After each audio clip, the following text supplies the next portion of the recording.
my friends, we are going to continue with our Magic Treehouse book.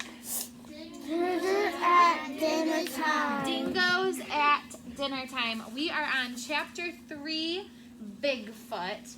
And Jack and Annie have just landed where? Like, what's the setting of our book right now? Quinn? They just landed in India. Close. That was our last book. Do you remember where they are in this one? No. Give you a hint. Ronnie? I think it was. I forgot the name, but I know where they are. It's like. I'm pretty sure where the zebras are. Close. They are in the country of Australia. Say that word. Say that word with me. Australia. Yeah, Australia is like way kind of far away. It's actually like a whole different like continent, right? So it's pretty far away from where we are in the United States. And what were they following? What did they notice when they got out of the treehouse? What did they notice, Riley? That there were like some cackles. Some cackles, yeah. Like more than that too. They said it smelled like something. Yeah. Do you remember, Christian? It smelled. No. Wait, it smelled like.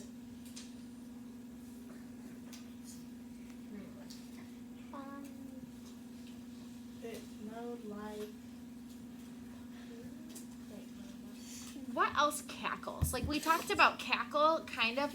It can mean like a laugh, right? But this was crackle, right? They heard something crackling.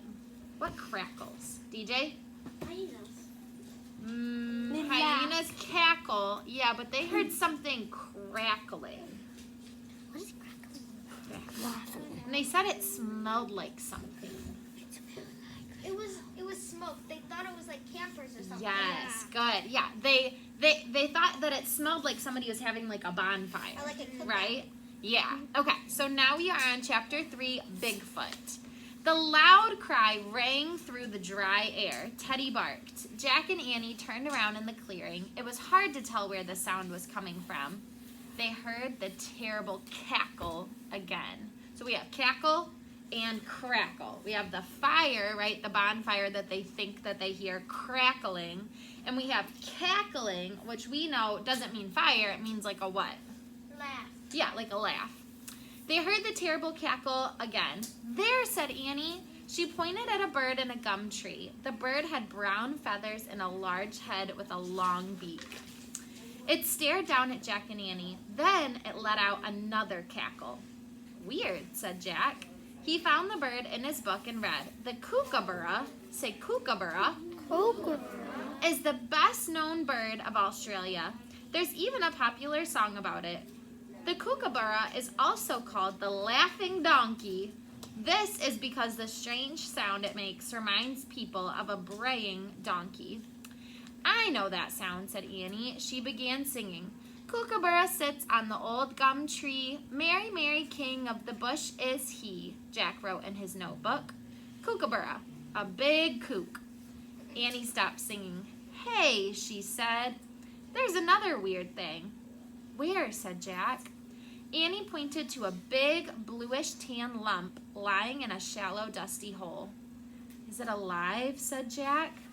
They stepped closer to the big lump. It looks like it's breathing, said Annie.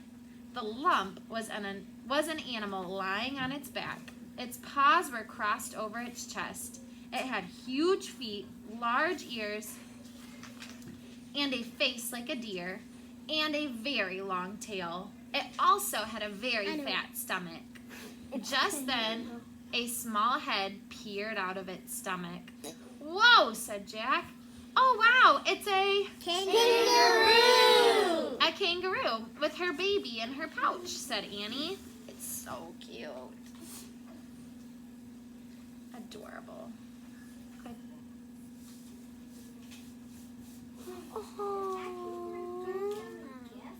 it's so cute.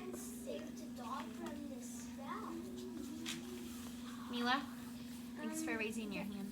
There was a kookaburra song on Waterford. Oh, there was? Cool. Your bear is special. Oh, he's fine. She's good. Just doing some calisthenics. I'll take care of her. Great. said Jack. Remember, we have to get a gift from a kangaroo. Their voices woke the kangaroo. The animal jumped up from her shallow bed. She glared at Jack and Annie. Her baby peeked out of her pouch. The mother kangaroo gave an angry stomp. Oh, we're sorry, Annie said. We didn't mean to wake you up. The kangaroo eyed Annie curiously, then took a giant hop towards her. Copying the kangaroo, Annie hopped towards the big animal. The kangaroo hopped again. Annie hopped. The kangaroo and Annie began hopping around each other. They looked as if they were dancing. Jack couldn't believe how graceful the kangaroo was. She seemed to fly through the air, then land as softly as a butterfly.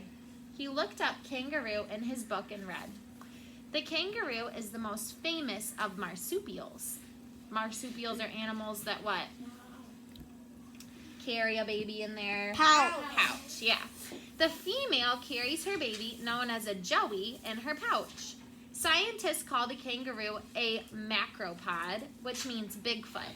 And big feet help a kangaroo to hop higher than any other animal in the world.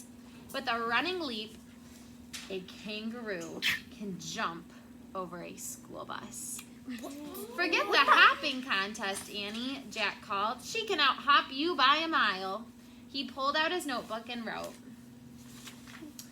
"Kangaroo, Bigfoot, can jump over a school bus." The kangaroo began stomping her feet again. "What's wrong?" said Annie. The kangaroo froze. "Grrr!" Teddy growled from Jack's backpack. Some nearby bushes moved. A moment later, 3 dogs crept silently into the clearing. They were sand-colored and mean-looking. Teddy growled once more.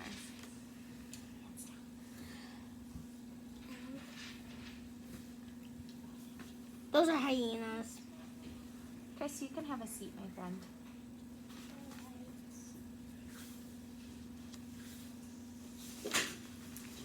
But the dogs crept towards the kangaroo. Suddenly, their mother kangaroo sprang into the air away from the dogs. The dogs chased after her.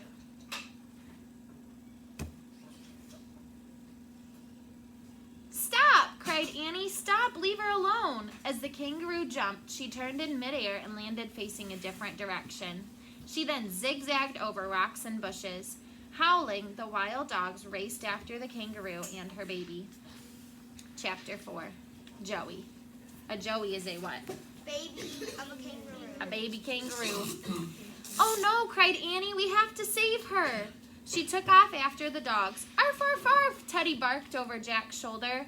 Jack ran after Annie with a book under his arm. He ran over the dry, cracked ground, past scrubby bushes and scattered gum trees.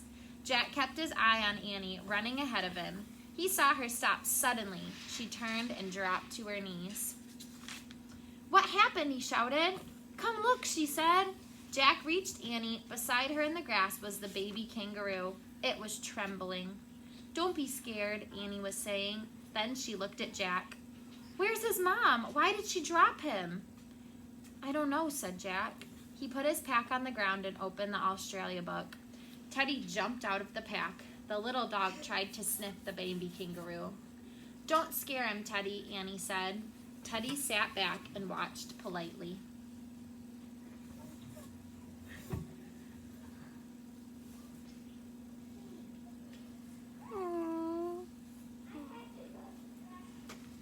Christian. I have Africa. Wait, I have a. Chris, that is not a choice. Thank you. I have a neighbor from Africa. Her name is Miss Jessie, and I know her kids. We're friends, and so she's from Africa, and she's got an accent. Cool.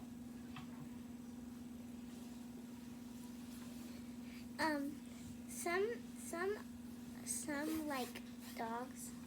A lot of dogs do that because my uncle has a dog, and every time we go over his house, his dog sniffs me. Sometimes my dog does Jack that. opened the Australia book and found a picture of a baby kangaroo. He read, "The biggest enemy of the kangaroo is the dingo, the wild dog of Australia.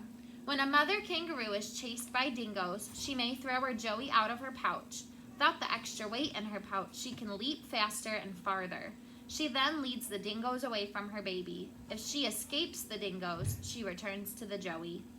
Oh, Jack, Annie said sadly. I hope his mother escapes from the dingoes. Me too, said Jack. Hi, Joey, said Annie. She gently patted the baby kangaroo. He's so soft, Jack. Jack knelt down and touched the brown fur. It was soft, the softest fur he had ever felt. The shy little kangaroo stared at Jack with his big brown eyes and trembled. Don't be scared, Joey, Annie said. Your mom's going to come back for you. Joey jumped away from Jack and Annie. He hopped towards Jack Pack, which was sitting on the ground. The baby kangaroo took a giant leap and dived head first into the pack. His whole body went inside, but his feet stuck out. Then he turned himself over and peeked out at Jack and Annie. They both laughed. He thinks your pack is a pouch, said Annie. I know, put it on backwards. It'll feel like when his mom carries him. Jack put his Australia book on the ground. Then Annie helped him put the pack on his chest instead of his back. The Joey was heavy. There, Annie said, you look just like a mother kangaroo. Oh, brother, said Jack. But he patted the baby's soft fur. Don't worry, he said to Joey. You can stay in there till your mom gets back. Here, Joey, would you like some grass to eat? Asked Annie. Annie scooped up a handful of grass and gave it to the kangaroo. He munched the grass, keeping his big eyes on Annie. I hope his mom comes back for him soon, she said worriedly. Yeah, said Jack. He looked around the dry forest. There was no sign of the mother kangaroo. No, I know what happened.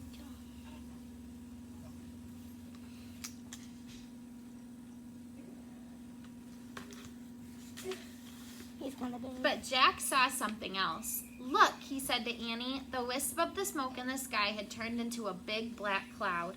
Jack noticed the smell of burning wood was much stronger. What are those campers doing, said Annie. Are they making a bonfire now or what? A feeling of dread came over Jack. What does dread mean? What's that word dread mean? Harley? Scared. Yeah, or like Nervous. nervous, yeah. Or worried. What if, he said, what if in the distance a tree suddenly burst into flames? What if we're looking at a wildfire, he said. Chapter 5 is called Wildfire, and we will pick up right there tomorrow. Virtual friends, thank you guys for joining us. We'll see you guys tomorrow.